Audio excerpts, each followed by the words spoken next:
All right, so I've told the story before of how I got sober, but I never really, I don't think I've ever really explained exactly why I got sober. Um, I used to be addicted to heroin. And so, you know, one of the tricky things for a lot of people who are addicted to whatever is they can't even come up with a reason to get off it. They can't, there's no reason for it. Like, why would I? And I get that because when I was on heroin, now see, I got to be careful what I say. You know what I mean? I'd rather not be putting up videos that don't generate any, income. I'd rather get income from it. But so, and I understand why they can't come up with a reason to get sober because when I was on heroin, that was the only thing that made me happy. It was the only thing. Nothing else even came close. It's a strange thing because you be living your life, everything's fine, and then you get addicted to something like that, and all of a sudden, it's the only thing that brings you joy. It's the only thing that makes you happy. And once you get to that point when you're addicted to it, and all of a sudden, it's the only thing that brings you any happiness, you think to yourself, well, if I got off this shit, what, I'm just gonna never be happy again, And that's not the case because a strange thing happens.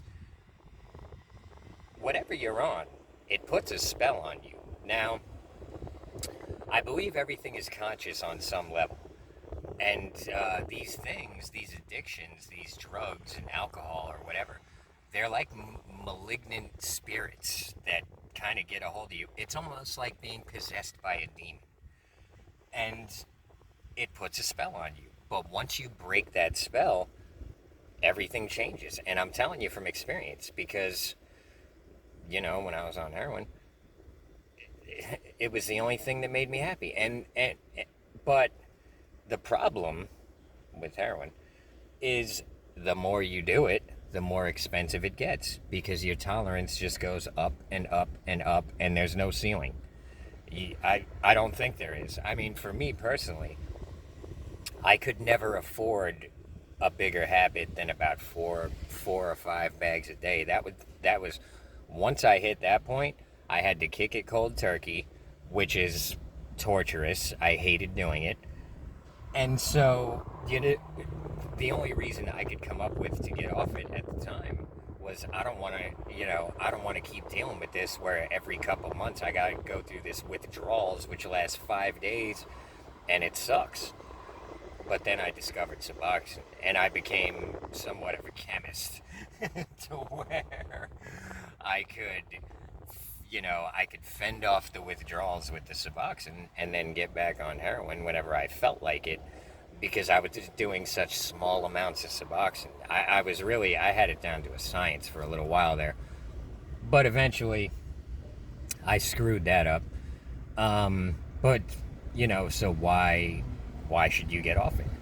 Well, for me, I have a conscience, intuition. I have this voice inside me that's always kind of telling me what I got to do in order to get where I want to be.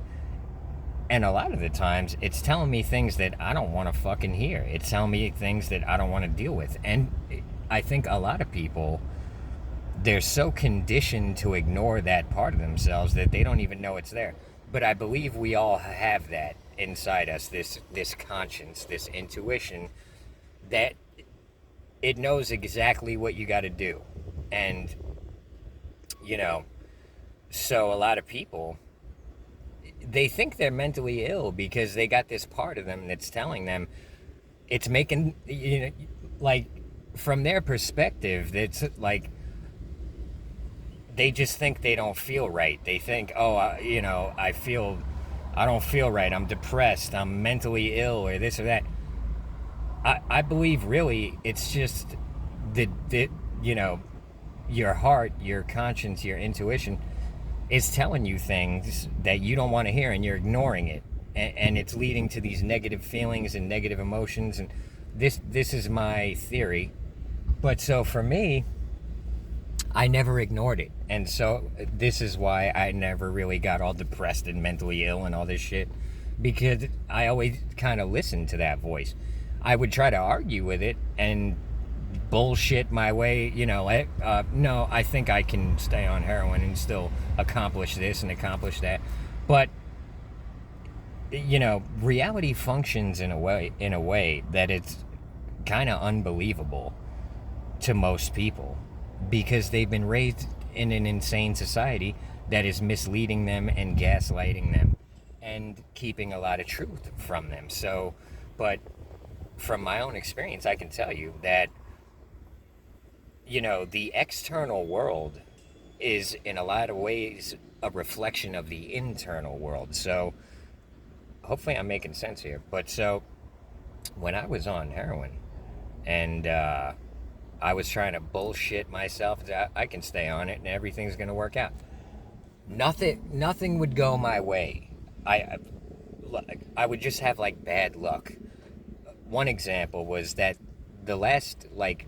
one of the last jobs I had, I was actually working in the financial district in Manhattan, and I was just trying to get people to take a loan. And if that was my job, I would call up businesses and try to get them to take a business loan. And if they took the loan, I'd get a cut of it. And then all of a sudden, I stumble into this one guy who wants a $500,000 loan, which is a big commission for me. I would have got like 10 grand off of that. And I was on heroin at the time.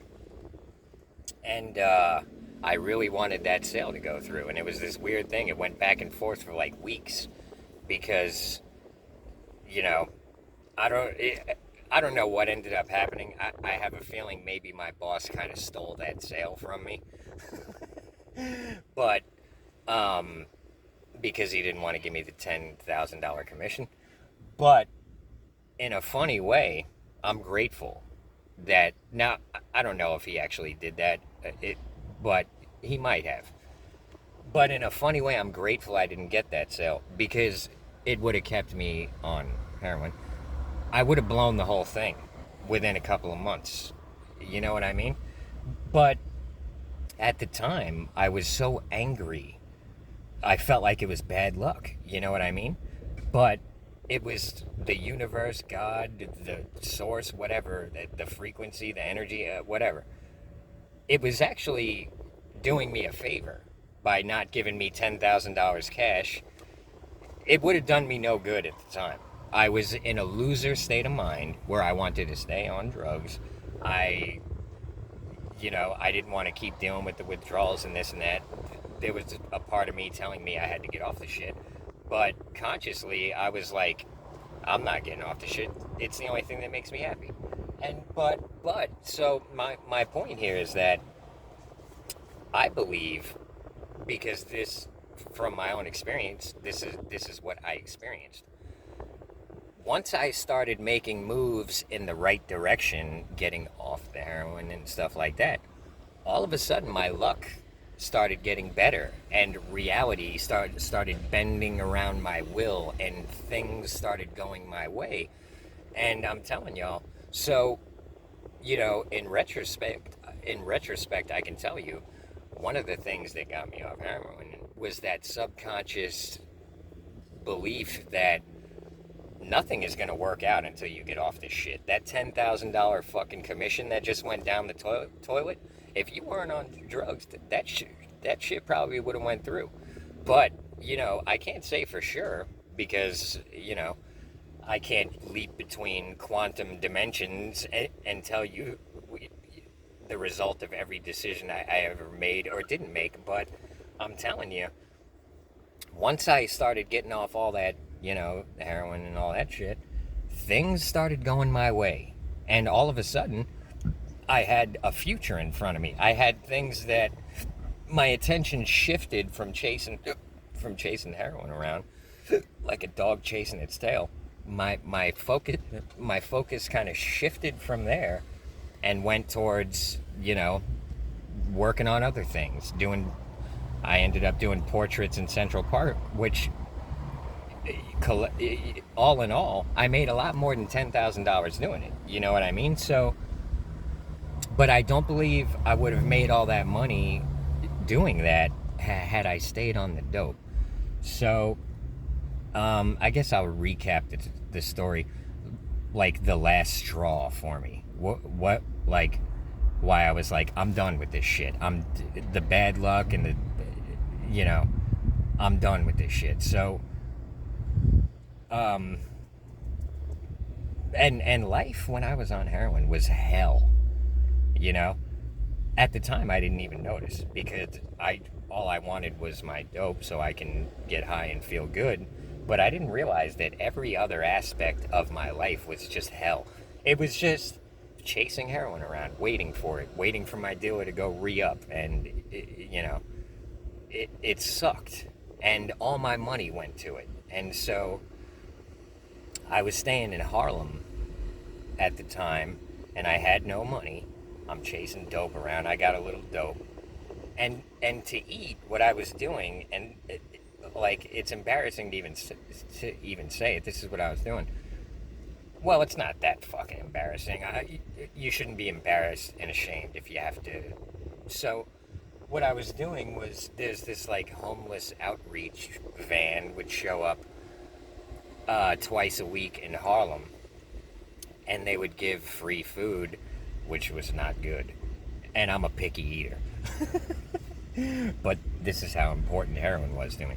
But man, I'm telling y'all, I would have to walk up right by the Harlem Hospital. I think it's on Frederick Douglass and 137th or something, 136, somewhere around there. I'd walk over there, and it's Harlem is a different type of homeless people. It's not the Manhattan homeless people. It's the Harlem homeless people. Now, I had a room in Harlem, but they're different, the homeless people there. So I would go to the hospital, and you got to be careful because they're all miserable. They're all kind of crazy. If you look at them wrong, they might try to kill you. It's like that. And so I had to walk up there to get the food and be around these people, which, you're rolling the dice every time you're around people like this. So that was the first aspect that sucked. Also, it hurts my pride to be getting this shit food from the homeless outreach. I'm like, how the fuck did I get to this point in life? The worst Christmas I ever had, one of them. I've had some bad Christmases, but one of them. I had no money. I'm half dope sick. I can't really afford to get the right amount of heroin. And I think it was Christmas Eve, and I'm up there to get the free food. I get the free trash food, and they give us like some socks for Christmas. And I was like, how the fuck did I get to this point in life? Here I am in the ghetto of Harlem at the homeless outreach truck getting the worst food on earth. Don't get me wrong, I appreciate it. They're giving us free food. Either they gave you this trash sandwich or this trash soup. And it was always the same thing every time. It ain't good. And I'm sitting there thinking, and it was raining. It was cold, it was raining. I'm standing out there in the cold, in the rain, waiting for my free food from the homeless truck. And they give me some free socks. And I'm telling y'all, boy, that was like, I've been to rock bottom many a time, but I'm not sure. That might have been the lowest I ever been. And I tell you, I still continued to do heroin. That was right before I got the job. My buddy got me the job at the financial district. So I started the job, I think it was January 1st, 2015. So this was Christmas 2014. One of the worst times of my life. And then I get the job, and I'm out of money. I'm out of heroin. I was kicking heroin the whole first week at the job. And it was hell on earth. It sucked.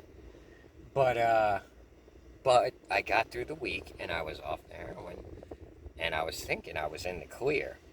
But then my buddy, who I was working with, was sitting in his cubicle not far from me. It was a Friday.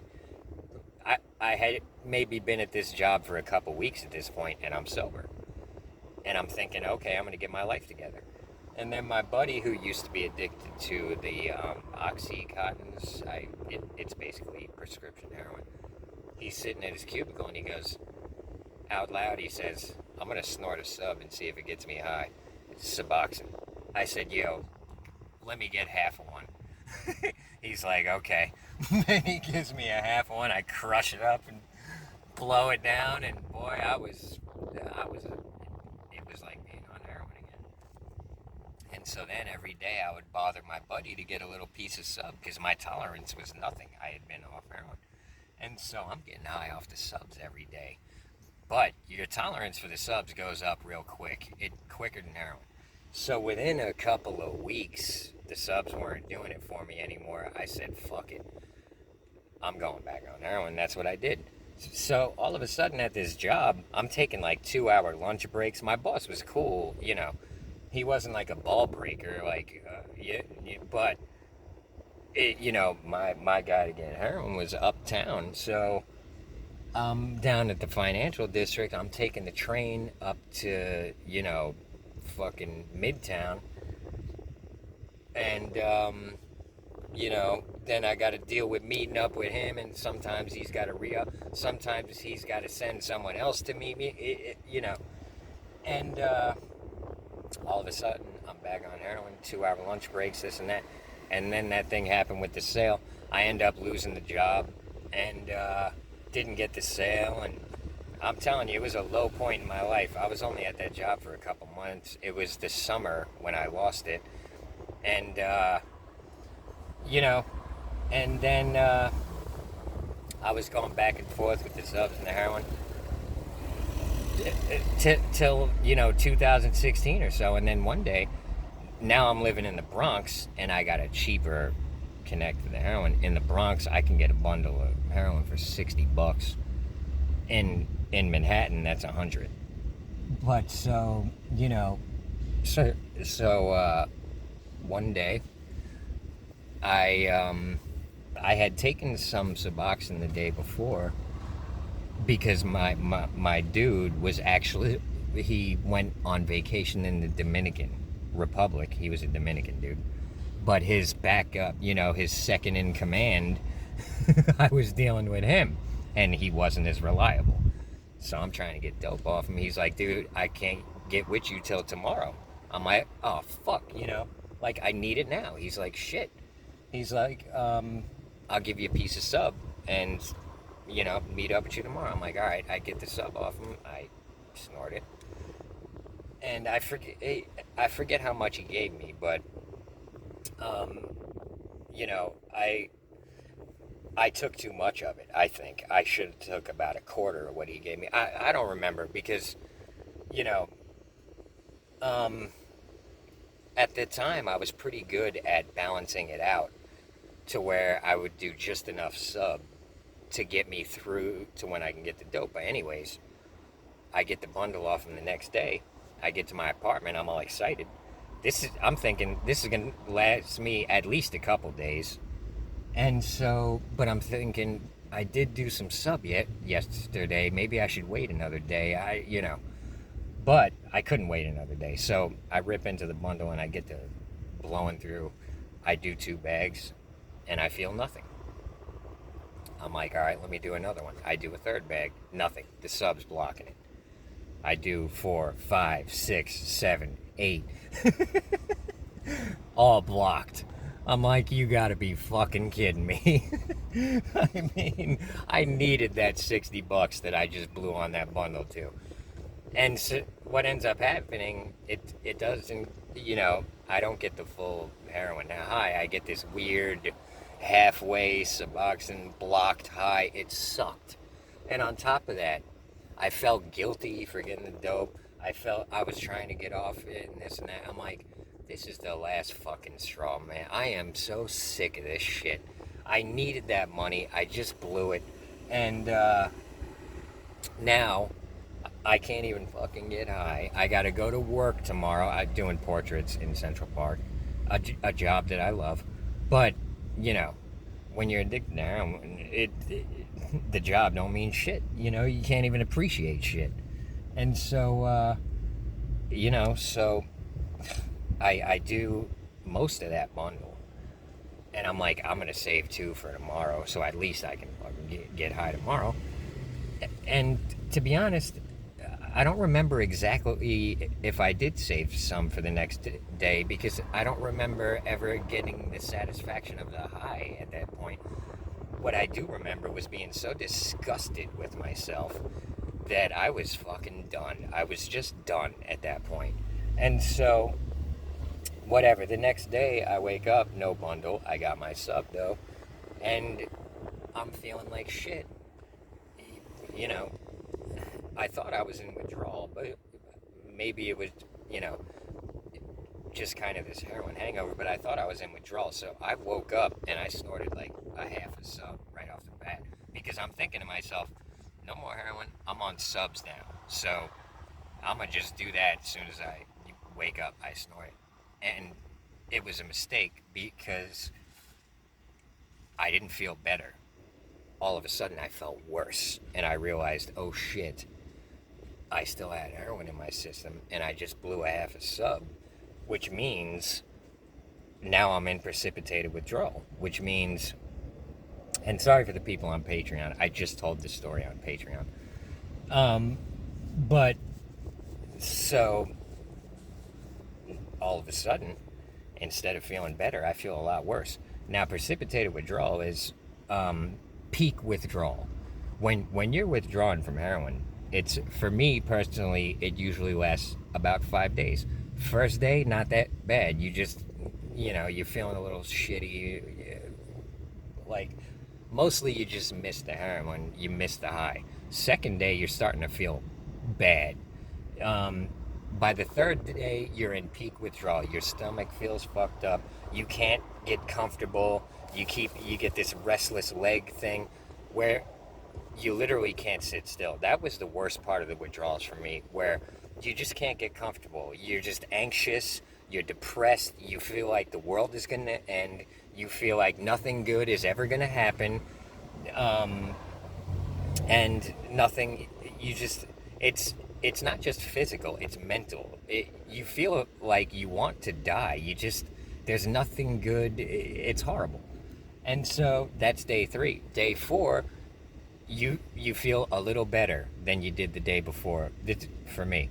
And then day 5, I'm starting to feel normal again. And then day 6, I'm over it. And at that point, you think to yourself, I feel fine. I can't believe I was having such a hard time just a couple of days ago, you know? It's a weird thing.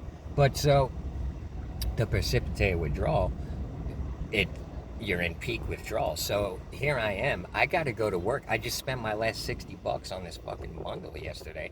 I got to go make money so I can eat it and everything else. So I just sit in my tub in the Bronx feeling like shit. I sat in that tub for so long, the water was like ice cold when I got out of it. This was in like November, maybe 2016, I guess. And oh man, I felt like shit. But I sat there for a couple hours, forced myself to get up and get to Central Park. I did a couple portraits. I wasn't talking to anyone. I felt like shit. I made a couple bucks, got some food, got some weed, went back to the Bronx, and I was like, I am fucking done with the dope. That is it. And the next day, I still didn't feel normal. That precipitated withdrawal was still in me, but I felt so much better than I did yesterday that I was like grateful. I was like, thank God I got some weed. I can go work today. I don't feel as bad. I'm gonna make more money. I'm gonna get myself something good to eat, maybe buy some more weed if someone's got something good. And I'm done, bro. I am fucking done. And and I was done at that point. But this is how powerful heroin is. Not long after that, I ditched my apartment in the Bronx for a lot of reasons. But I'm back out on the street. But I'm thinking to myself, at least I'm not on fucking heroin no more. And all the money I make is just for me. I don't have this $50 a day habit no more, so I'm gonna be rich. I don't got no bills no more. I just ditched the apartment. I couldn't stand the fucking roommate. If I stayed there, one of us was gonna kill the other one. And so I left. And so like now I'm homeless again, but I'm feeling pretty good because I'm kind of making a lot of money. I'm doing the portraits. I don't got the heroin habit no more. No bills, no nothing. I'm somewhat content even though I'm homeless. But this is how powerful heroin is. People I know out on the street who know me, they're in the habit of, if they're going to get some dope, checking around with everyone else, seeing if anyone else wants some dope. Because the more you buy, the cheaper it is for everyone.